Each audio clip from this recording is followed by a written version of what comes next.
तो DRDO CEPTAM tier 1 result is finally out और आप सबों ने अपना रिज़ल्ट चेक ही कर लिया होगा। तो सबसे पहले बात करते हैं कि एग्ज़ाम क्या होता है। ये एग्ज़ाम DRDO कराती है। इसके 2 स्टेजेस होते हैं, एक टीयर 1 एक टीयर 2। तो टीयर 1 अभी कम्प्लीटली कंडक्ट हो चुका है और टीयर 1 का रिज़ल्ट आउट हो चुका है, अभी टीयर 2 बाकी है।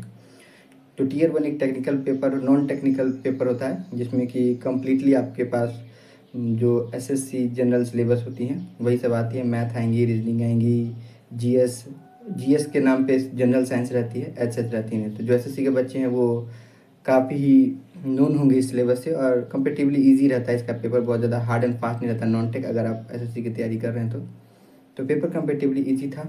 और तो मैंने तो सब, मेरा पोस्ट कोड है 103 जिसके लिए मैंने केमिस्ट्री के लिए अप्लाई किया था और इसका जो रिज़ल्ट है वो फाइनली आउट हो चुका है टीयर 1 का, जो मैं आपके सामने लगा दे रहा हूँ। तो यहाँ पे लिख रहा है कि provisionally shortlisted for tier 2।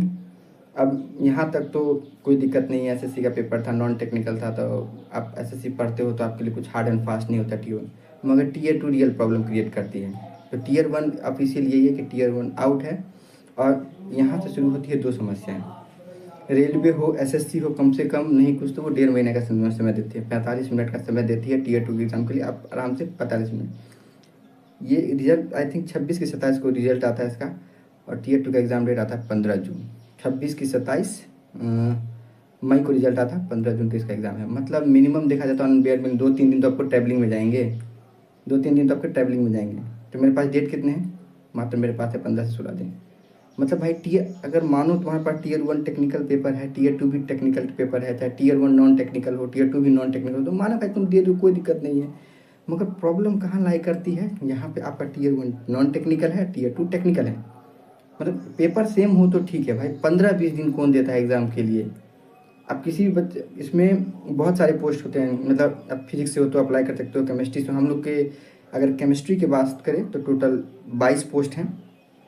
11 UR की है, 3 EWS की है, 5 OBC की है और 3 शायद SC की है। इसमें ST की सीट शायद नहीं है मेरे हिसाब से, जहाँ तक कि मुझे पता है।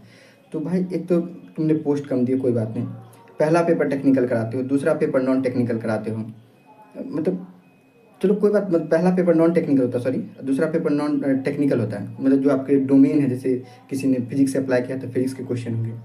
यहाँ तक तो फिर भी ठीक है, चलो भाई केमिस्ट्री जो BSc बच्चे हैं वो भरते हैं तो मोस्टली चलो कोई बात नहीं।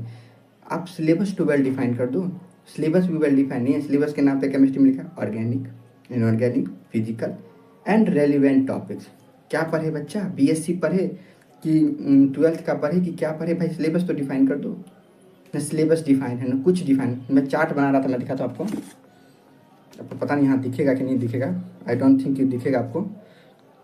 ये है, मैं अब लगा दूंगा, वैसे इस यहाँ से दिखेगा नहीं, इस तरफ और इस तरफ अगर मैं टोटल काउंट करूँ तो कम से कम 30 से 35 चैप्टर होते हैं। डू यू थिंक रिजनेबली सोचा जाए कि अगर आप 20 दिन में कंप्लीट कर सकते हो आप ये 30 से 35 चैप्टर? पेपर का लेवल कुछ नहीं पता, पेपर आउट नहीं होता, पेपर का लेवल कुछ नहीं पता, क्या है क्या नहीं है कुछ पता नहीं, बस इनको पेपर लेने की जल्दी है। और मात्र 20 से 25 दिन में पेपर, वो भी विथ इतना अनसर्टेनिटी इज़, मतलब बहुत बच्चों को डिफ़िकल्टी होगा। अगर जिस बच्चों को पता होगा कि हाँ भाई ऐसे टाइम पे पेपर करा देते हैं, हालांकि मैंने जब 10 अप्रैल को CCSL का जब मेरा मेंस हो गया था तो मैंने थोड़ी थोड़ी तैयारी चालू की थी, क्योंकि मुझे पता था, मैं प्रीवियस ट्रेंड्स देख रहा था। तो कभी कभी ये 2 महीने भी देता है, कभी कभी ये 45 दिन भी, और कभी कभी लास्ट सिम्टम में आई थिंक 24 कि 25 दे दिया। तो मुझे लग रहा था कैसा करा सकता है, फिर भी उसमें तो फिर भी 25 से 30 दिन के आसपास दिए थे, इसमें तो 20 दिन दे रहा है, 20 दिन भी नहीं ढंग से दे रहा है। 17-18 दिन, 2-3 दिन आपके ट्रैवलिंग में, 2 दिन तो ट्रैवलिंग में जाएंगे। सेंटर यहाँ भी नहीं देता, सेंटर आपको मेन सिटी में देगा, मुंबई, दिल्ली, कलकत्ता, चेन्नई, ये 4 सिटी, यूपी, बिहार का हूँ मैं तो बिहार में तो सेंटर भी नहीं देता इसका। तो 35 चैप्टर 20 दिनों में कंप्लीट करना, मतलब मुझे तो नहीं लगता कि प्रैक्टिकली पॉसिबल है। मैंने कुछ कुछ तो हालांकि पहले से पढ़ा हुआ था, लेकिन फिर भी अभी भी मेरे कम से कम नहीं कुछ तो अगर BSc भी अगर देखा जाए और अगर देखा जाए 12th का भी सिलेबस अगर कंप्लीट करते हो तो कम से कम आपको 7-8 टॉपिक ऐसे मिलेंगे जो आपको BSc में नहीं मिलेंगे। और कम से कम एक चैप्टर को ख़त्म करने के लिए ऑन एन एवरेज 6 से 7 लेक्चर ऑन एन एवरेज होते हैं, और वो भी आप जल्दी जल्दी कंप्लीट करना चाहते हैं तो जल्दी जल्दी कंप्लीट करने के चक्कर में पता नहीं क्या कंप्लीट होगा क्या नहीं। तो भाई आप फिजिकल फिर भी कर सकते हो, इनऑर्गेनिक चलो मान लेते हैं पल के लिए कर लोगे आप, ऑर्गेनिक वन ऑफ द मतलब मुझे कभी से ऑर्गेनिक पसंद नहीं है। ऑर्गेनिक में रिएक्शन रखता हूँ। आज मैंने पढ़ा रीमर टीमर रिएक्शन, कल मैंने पढ़ा कैनिजारो, कल मैंने पढ़ा एल्डोल कंडेंसेशन, कल मैं कुछ और पढ़ रहा हूँ, तीसरे दिन सब भूल रहा हूँ। मतलब भाई सोचो, नॉन टेक्निकल का पेपर भाई करा रहे हो, कोई बात नहीं, सेम पेपर हो, टेक्निकल हो, दूसरा भी टेक्निकल हो, दे दो यार। 20 दिन कौन देता है पेपर के लिए? Just think about it DRDO actually. चलो कोई बात नहीं, एजेंसी उस पर RTI तो नहीं लगा सकते हम लोग, जो कह दे कि हाँ चलो भाई RTI लगाते हैं। तो फाइनली 15 जून को एग्ज़ाम है और मेरा एग्ज़ाम सिटी भी आउट हो गया है, जो कि फाइनली दिया गया है कलकत्ता। इट्स वेरी टफ, क्योंकि 15 तारीख को एग्ज़ाम है, तो मुझे 13 तारीख को ही एग्ज़ाम के लिए निकलना पड़ेगा यहाँ से। तो 13 को निकलूँगा, 14 को पहुँचूँगा, क्योंकि अगर मान लो कि सिटी में देता तो सिटी ऑल ओवर बहुत बड़ा, कलकत्ता बहुत बड़ा शहर है, कौन से शहर में देता है वो इम्पोर्टेंट है।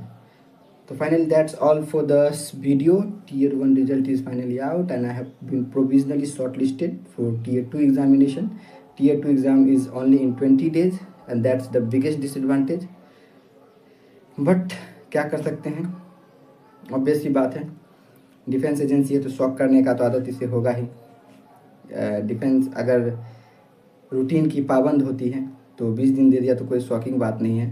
हालांकि मैंने थोड़ा थोड़ा तैयारी तो चालू किया था, पर मुझे इतना भी नहीं उम्मीद था कि मतलब 16-17 दिन Tier 2 में मिलेंगे, मात्र 17 से 18 दिन।